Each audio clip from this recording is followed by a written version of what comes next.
These are, and we'll talk a little bit about spy radios. They don't give us a lot of time, so I've been lucky enough to come across some of this stuff. I haven't really hunted for it, but it shows up for some reason. But anyway, I have my hands on what is known as a OSS radio, and this is kind of I think a rare set. The fact that they have a 50-watt amplifier. It's excited by a small transmitter. This puts out between 5 and 10 watts. Uses a 6L6. And this model was the last ones that OSS came up with. They had previous models, of which I have standing up, and it didn't use a roller inductor, it used a fixed inductor.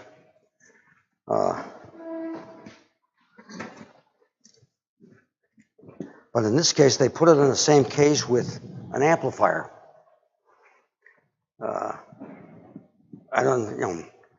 Being used in France and probably the Low Countries, 5 to 10 watts is probably plenty. Today it's called QRP, as we all know. But the British used this set, running about the same power, and the Americans, we came up with an amplifier. Yeah. And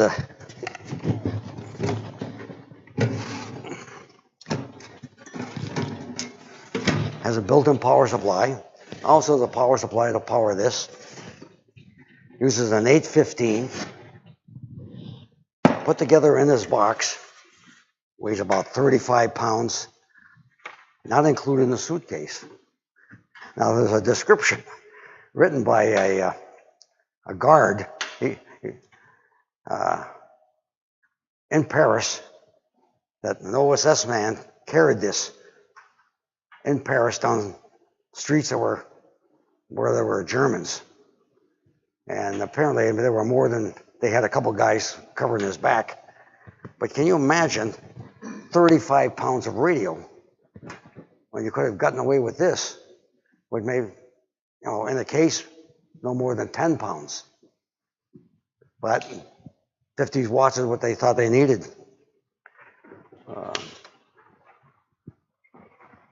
I don't have many names of any OSS operator, radio operators. They were probably, some of them were probably what they call Jedborg teams, teams of 3 people in OSS were dropped during and after, just before and after D-Day, with a radio operator, a team leader, and usually someone from the country they were dropped into, Holland, Belgium, or France.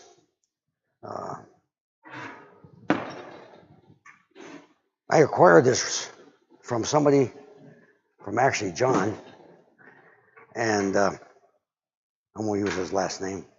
He found this at a tag sale. Huh? And they called me up and asked me about it, and I told him I made him an offer for it, and I ended up owning it.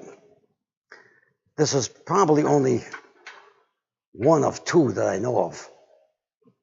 I may be wrong. Very little information on this amplifier. In fact, there's very little information on any of the OSS radios at all that I've been able to find. There's nothing online. They describe this in a couple paragraphs. You can get a little more information on this exciter. They both use a roller inductor. And I haven't fired this thing up yet because I'd like to replace the caps. And probably not going to replace them. I'll pull them, try to get the innards out, and put new capacitors in. I experimented on another can not too long ago, able to pull that stuff out, and I'd like to leave the original cans in there. I suspect that the 50-watt transmitter was really a headquarters transmitter, and maybe ran a group, and most of them would have probably used this transmitter or this one here. Here's a 6L6, no roller inductor, fixed inductor with band switch, and puts out probably no more than 5-6 watts, maybe 10 at the most, depending on the power supplies. There were 4 different power supplies available. 6.3 volts, of course, running about 350 to 450 volts.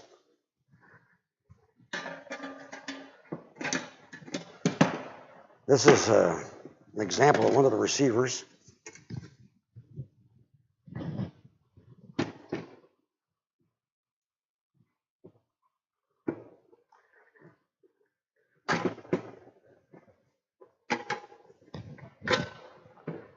And it uses locked hole tubes.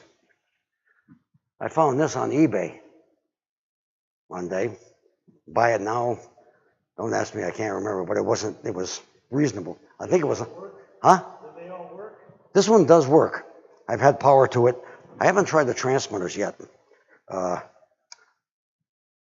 One of the problems with this, I've got the transformers open, but I was able to couple using capacitance coupling, and it does work. Don't ask me how they, this is not an SX28 or an R390 or an HRO. I don't know what they listen to. It's, the calibration isn't that accurate, but it did the trick. There are some articles on that. This particular receiver drifted a lot, but what they did, they pulled it out of the cabinet for some reason, and it seemed to quiet down. The cabinets also have the circuit diagram, and they put up antennas that were,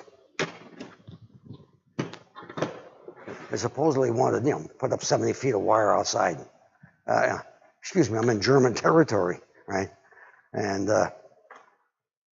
most of the antennas, I think if you really dig around, you'll find guys set it up in an apartment, put the wire up.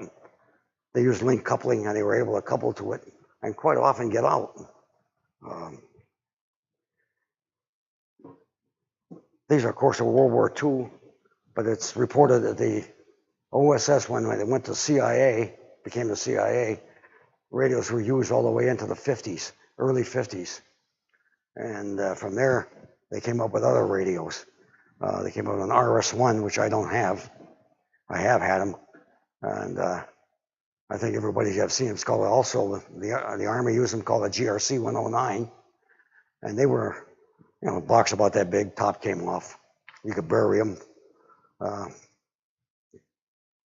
You could bury the things, and I always thought, and probably all over Vietnam, holes full of radios.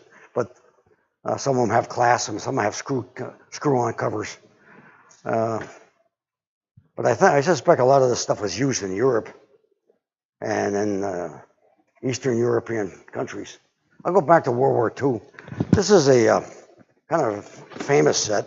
It's called a B2. It's a British set. I purchased this from a gentleman in Scotland. Ian Haggett was his name, and the name fit beautifully. He had advertised it in a magazine, Radio Bygones, and he had a telephone number, so I called him.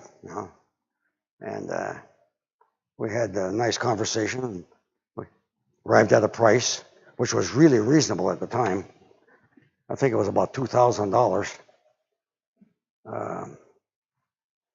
I got funny looks from my wife, among other things, but it was well worth it as far as I was concerned. That didn't include the shipping, of course.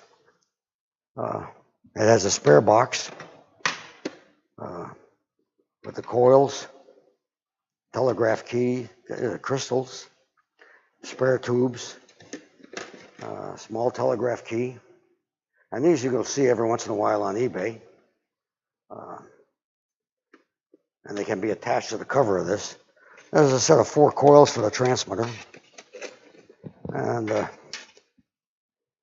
this is quite heavy. This is about 35 pounds. And women carry this thing around. I think they finally smartened up on what they did. They had couriers or people carrying the radios to one place or another, or they left the radios in one place, just took the crystals with them, and they would have, let's say there were 4 or 5 locations, and you'd never stayed in a location. You sent once from there, get the heck out. If you didn't, you ended up dead. A lot of the people who were our radio operators the women ended up in Levenbroek, others in Mauthausen, Dachau, and what in the end results before the war was over, March and April of 45, a lot of these people, especially the women, were shot. They claimed you had about a 6-week window that you could operate safely. But if you, from what I've read and what I've seen read by the operators, if you kept moving, you went to one place, you set up, you sent a message, you stayed under 15 minutes. And before you could even do that, you had to encrypt your message. By that time, during the war, they had one-time pads. And they would encrypt the message. They said it took it longer than to send it. At a certain time, they would send, get acknowledgments, and get out. Head for another location. It never stayed. It never went back to the same place twice. At least that's what they claimed. This is the crystal for it. It uses a 6L6 in the final. These are also locked holes in the receivers, as they are. I think the OSS copied them. This radio was designed by a British captain. His name was John Brown. I think a little while after that, I think he came up with another one, but it was a lighter set. It was about maybe 3 inches thick. Didn't weigh quite as much as this thing. Although this was quite the popular radio.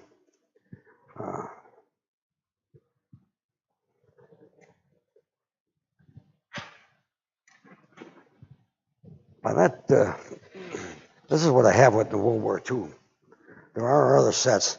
These sets are CIA. This is the receiver. I have a complete set of this. It has a power supply, filter, and the transmitter receiver. I said, it's a little easier just to take the transmitter receiver.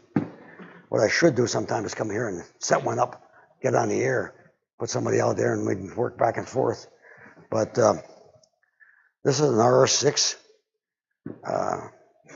setup, the receiver and transmitter. These probably came from, they became surplus. And I don't think they were surplus from CIA. They were surplus from SAC. The Strategic Air Command carried these in some of their aircraft, especially their reconnaissance aircraft, like the RB-47. They claim they carried these in the ejection seat. When they went out with it. I don't know what they used for power. It was 110 to 220, anywhere in between.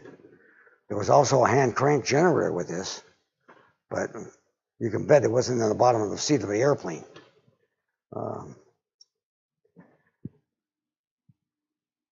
A number of these have come out, and I think you can find these on the internet without much ado. The prices have come and gone on it.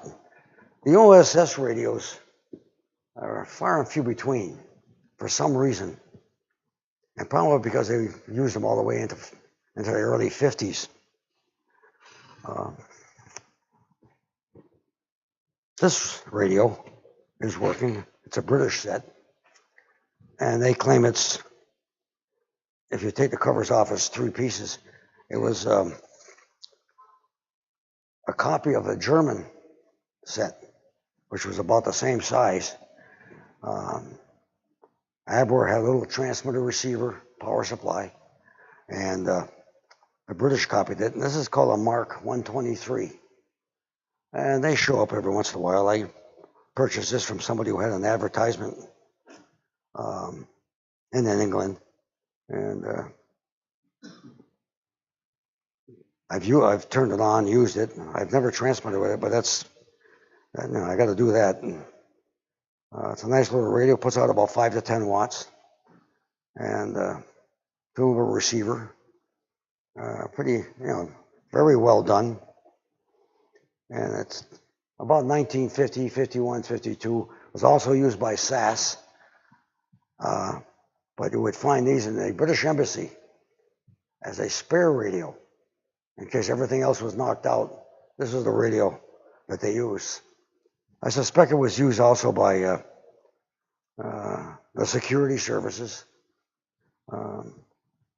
This is an embassy box, from what I understand, with all the spares. The military SAS it came in a satchel with all the spares supposedly, and also a hand crank generator. I've never seen the hand crank generator for it, but there's a plug arrangement that you can do with this to hook up to it. I sound a little slow tonight because I didn't sleep last night in my truck. Yeah. God, it was cold. I didn't sleep well anyway. But can I ask, anybody have any questions on these things?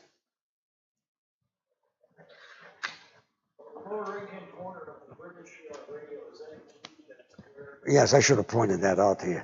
Yeah, this is a telegraph key for it, right, for the transmitter.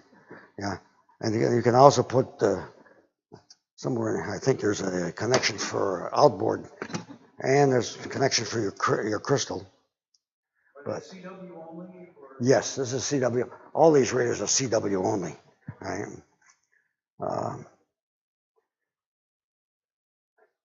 These radios were a little more portable. You had a smaller, a suitcase like I had, about the size there, with a power supply. It could be a vibrator setup when it ran off a 6-volt battery or car battery, AC power supply. I think they even had a generator, gas-powered generator they would come up with. Although I've never seen it, I've heard it described, and I've never seen pictures of it. Like the B2 set, they needed AC power, but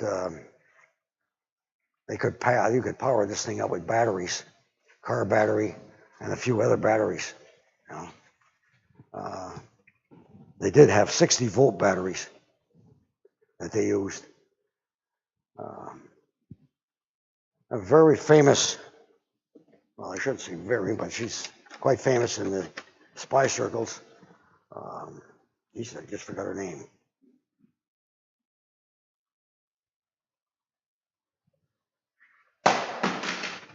Her last name was Hall, Virginia Hall. And she was a woman with a wooden foot. Believe it or not, she had lost a foot jumping horses. She fell off. And she was working finally went to work after graduating from college in France. Germans invaded. And of course, we weren't at war. She was an American. And so she worked for a number of newspapers. And unbeknownst to the Germans, she was helping a lot of people escape, getting papers for people to escape out of France that the Germans were hunting. If you were Jewish, she managed to help a lot of people escape, a lot of French resistors, French soldiers, even British soldiers who were at Dunkirk. And then when we got into the war, she managed to get to Spain, into Portugal, and then she made her way to England and ended up working for SOE. And believe it or not, this woman parachuted back into France operating a radio.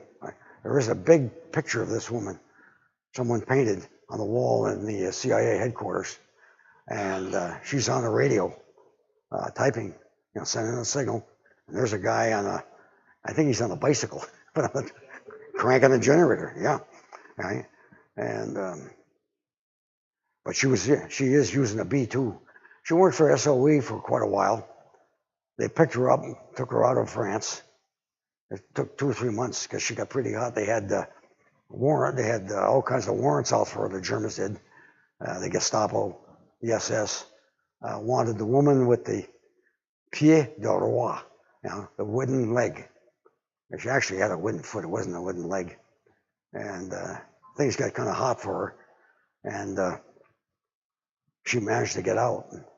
And they picked her up, the British picked her up in an aircraft. And we were in the war. She went to work for SOE. And back in she went again. And there's not a lot of what she did, not a lot of information. There is a book on her I have read, but the war ended, and she ended up working for CIA for quite a few years until her retirement. There's a few others. There's Jacqueline Nern. She worked for SOE. She survived the war. There was also her sister, Elise Nern, known as Dee Dee. She was a radio operator. Both of them were radio operators. To tell you the truth, Jacqueline, things got hot for her and they got her out. Eileen worked in a candy shop and would transmit the information for a resistance group. Germans caught her. And they started to interrogate her. She said, "What are you talking about? I'm ordering candy. What are you talking about?" She says, "That's what the guy told me. I'm supposed to order, I just send this message to order candy and, flour and, biscuits." And well, they finally came to the conclusion she was a dumb broad, right? Right? And she ended up in Revenbrook, and she survived the war. I think she died in 2000, maybe 1997 or 2007. And she was living in this village. No one knew who she was. And they found her, she had passed away. And officials were going through her information. And they kept finding all kinds of medals. MBE, medals from the Crown, the Croix de Guerre from the French. And they started calling around. And at her funeral, there were over 900 people. Many arrived in Rolls Royces and ambassadors' cars, all kinds of people. I've never seen the list that were there, but a lot of very high officials thought highly of her.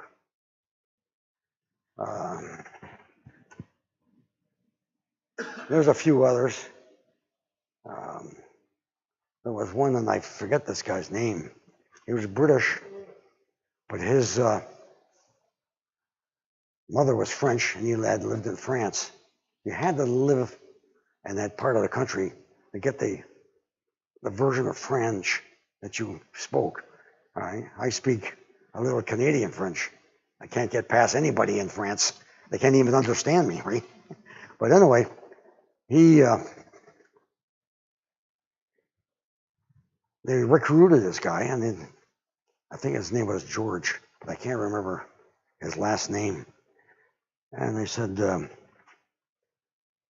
is what you're going to have to do. And he said, okay. But he said, I have 2 things I have to have. So I have to have the revolver. What? Yeah. He said, I want a revolver and cyanide pill. So they asked him, what What's the reason? He says, because if the Germans get their hands on me, I'll tell them everything they know in 15 seconds. And he was sending one night, and they didn't find out until after the war, sending his information, went dead. And the Germans caught him, they broke into the place, and he managed to shoot 2 of the Germans and bite down on a cyanide pill. So, and there's a number of these people, are on the run all the time. If you really dig into some of these people who operated some of these radio stations, some of these radio, these spy sets, you'll find that after the war they just disappeared. Never said a word. I've read articles where a husband and a wife, the husband worked for SOE during the war, jumped in and out of France. He wasn't a radio operator, and his wife worked for Bletchley Park. And then 1977, I think it was, everything came loose. And she said, what'd you do in the war? He said, I worked for SOE. She said, I worked for Bletchley Park. I mean, they had been married since after the war, in 46. All these people managed to hold all this information and never say a word.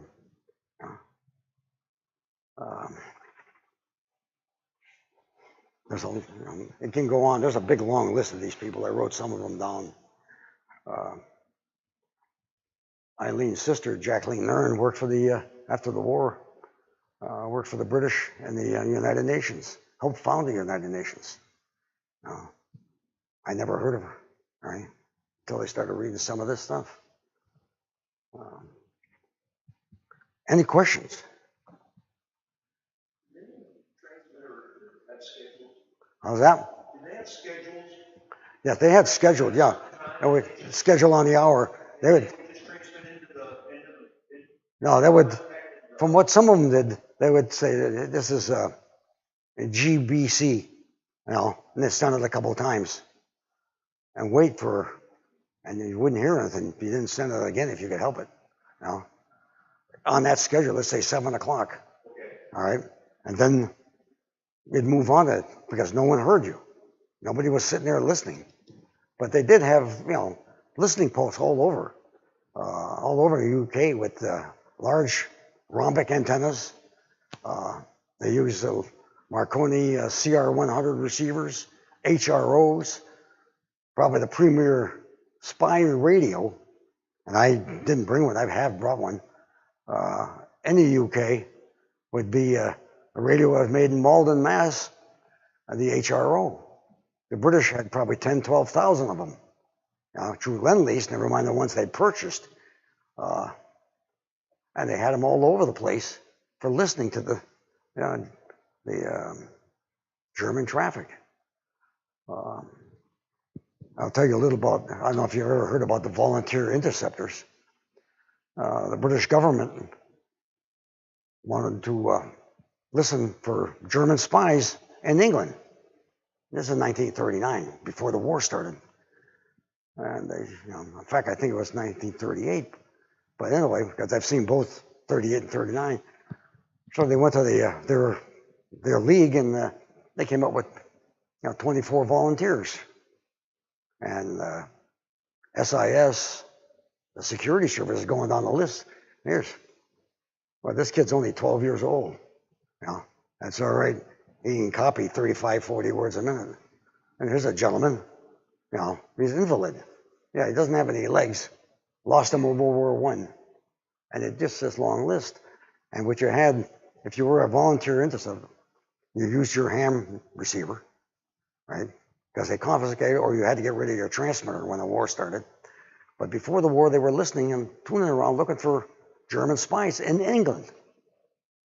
No German spies.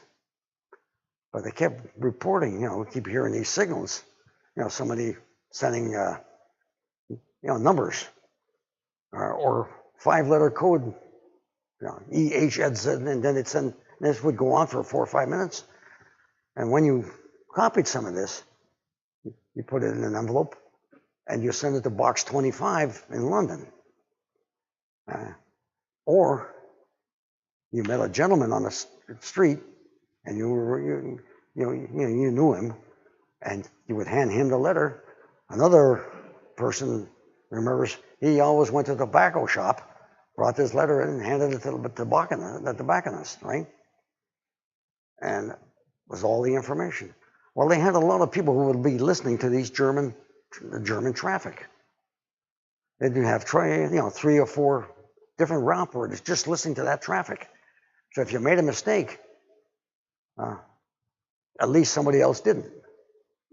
They soon discovered that the hams / amateurs were the better operators, and they were even better than the military. They didn't make any mistakes, or a lot of less mistakes. And if you looked at some of the radios they had, I saw a picture of, this is a voluntary intercept.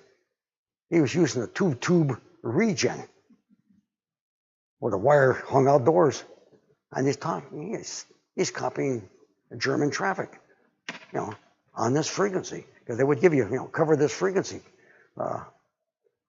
for 3 hours a night or 4 hours a night if you could do it. You'd come home from work, and you'd spend 3 or 4 hours. And there is a story where a young man, this ham receiver was home built, and had a girlfriend, and she says, "How come you can't go out tonight?" "I can't, I got something to do." Next night, same thing, and it's going on for a while. You'd see her on Saturday, or he'd send you this day, but some nights you wouldn't see her. She says, "I think he's a spy." So she reports it to the constables, and they knocked on the door. Come in, there he is with a pair of earphones, the father and mother. And they didn't even tell his father and mother knew he was up to something. The government agent, they come in, he'll be doing this, but they tell her absolutely nothing. Now the kid would write all this stuff out, put it in an envelope, mail it, or drop it off at an office, or meet a gentleman, whatever, And the idea was to get as many copies of that traffic to Bletchley. The more, you can't decipher messages. You can't decipher any message if you don't have the traffic. And they had plenty of traffic. And they would go to a department, and they would sift through it, and we got 4 on this traffic, 4, and they knew it by the call signs and what the Germans were, and in the end, and there's a lot of reason for being able to decipher. I guess I've heard this over and over. On the end of all these messages, the operator would put HH, right, encrypted. It might be ZD, right, which was Heil Hitler. So they give you an entry into the Enigma machine, right? But you can't decipher anything unless you have the traffic. And if you make a mistake copying the traffic, then you're really in trouble. Now the guy who's trying to do or people trying to do the deciphering have to have an accurate piece of paper. If they got 2 or 3 that are identical, and this one here isn't, that's great. But I think by the end of the war, they had 1,500 to 1,700 volunteers. And one guy worked for an aircraft factory. I think it was Vickers or something. And he says, he delivered the message, and he tells this man who takes the messages, he says, "I won't be able to work for you." He says, "Why not?" "Well, I've been called up." He says, "Oh, don't you worry." Reports for duty, gets his uniform, gets his weapon. Following day, he gets told, "Here's your new orders, give us the weapon." Off he went, right? And he did that for the rest of the war. He was in HRO. They used HROs, they used SX-28s, a few of them AR-88s, but the premier radio by that time was HRO receivers. And some of them went to work copying their agents in the field. and they might use a CR100 made by, oh, I forget the name of the company, but you know, it was a British receiver. But they would have listening posts all over the coast with rhombic antennas pointed into France, pointed into Holland, and you know, just keep track of this traffic and keep recording it. Yeah. Yes. There was a short series, I'm not sure if it was on Netflix or what, but they had a group of people actually go through the training. It was like done modern people go through the actual training that they went through in Britain to be spies that would have been, you know, dropped in Germany. Maybe you're familiar with what I'm talking about, but they were describing how they would volunteer for the program, and if they decided they didn't want to finish it, they would be kept somewhere in an apartment. Yeah, we never heard from him again. Not that they shot him or anything, but you didn't, yeah, you didn't get posted overseas or anything, or to another group. They trained, yeah. They showed the training how to create blocks, and training how to operate the radio, and training how to sneak into places. They trained Polish. The Polish government was in exile. They had Poles. They trained them for dropping into Poland, and they did. They flew all the way to Poland and dropped these guys in. And the Polish built their own radios. They weren't as heavy as this. In fact, they were pretty light. They were called AP1.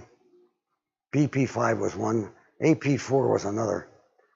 They used a 6L6 and a superhet receiver, all built into a little toolbox. Well done. I've never gotten close to one. And if I did, I didn't have enough money anyway. Right? But, and they would train them. If you flunked out, you didn't go into an army group or anything. You might have gone after the war, after, you know, D-Day, but I think they held them off. They put you doing something else. But the training was, I think, kind of rough, even for women. When parachute school, they had a big training place in Scotland, and that was. They also had the British had teams that were dressed as Germans, and they would give you some idea what the Germans would do if they caught you. You know, I haven't seen any really good write-ups on it, but they're good enough to get the idea and how to resist them for a certain amount of time. The idea is at least resist for at least 48 hours so the word can get out that they've got you. You know, if you're missing, then everybody, you know, goes into hiding or, you know, disperses. But the most important, I guess the most important person there was the radio operator. Yeah. And how many there were? There were quite a few. There's a heck of a listing of radio operators. I couldn't print it. They wouldn't let me print it. Wikipedia, I think. Yes. George, I wonder if I could just take people back 100 years and show them a spy set that I bought today at Neotech. Would that be okay? Sure. Okay, I just want to talk about this. This is actually a real Civil War spy set, and it was used by people feeding messages to Lincoln, who was at a telegraph office during the Civil War. And a spy would take one of these terminals and hook it to a bayonet, wrap it around the bayonet, and jam it in the ground. The other terminal would be a bare wire, and he would throw the bare wire with a rock on the end of it over the enemy telegraph line. And that allowed this set to pick up enemy signals, and it's got, as you can see, two very sensitive coils. so it was quite sensitive to the signals. And the guy would just listen to this. And as George mentioned, messages like this needed to be encrypted, but in the Civil War, they only had a code wheel to encrypt them. So a code wheel, for instance, was set up so that letter D was always letter D, and it would transpose, but it would never change. So you could figure out the code wheel setting pretty easily with this. Now, if you were a really good spy, like George here, Yeah. then start sending telegraph messages, fake messages, using this tiny little telegraph key along the enemy lines. And if you could fake those well enough to get the enemy to believe you, then you would succeed in sending improper messages. So when you come up and take a look at things, I'm just very excited about finding this today. You know, you find a Civil War telegraph spy set every day. Where'd you find this? Oh, I've seen that, yeah. Right near you, yeah. Yeah. Why didn't you buy it? Beautiful. Yeah. I'll be darned. Huh. That's sort of secret, but Yeah. typically between $3,000 and $5,000. Yeah. I was in that category. I've been collecting keys for 60 years. Yeah. I know when I see something like that, I gotta take old wallets out. Yeah. Even if I had seen it, it wouldn't have made any difference. Yeah. But, any other questions? Yeah. I came in a little late. Spy set here that made it look like a briefcase. Yes, most of them went in briefcases.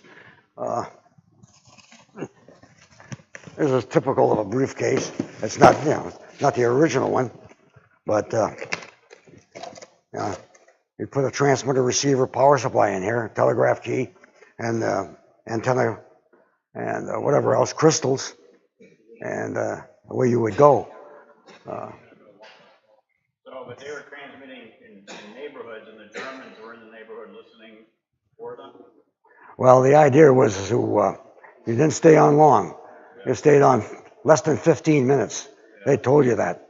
One of the other, as the war went on and the infiltration went on, they slowly got smart enough that they would have people who'd be out there watching for these people, watching for a truck, a car going into the area, or a German, or a man with a long coat, because the Germans had come up with a receiver, right, that fit on his stomach, and the aerial was built in, and you could turn and hear this thing, right?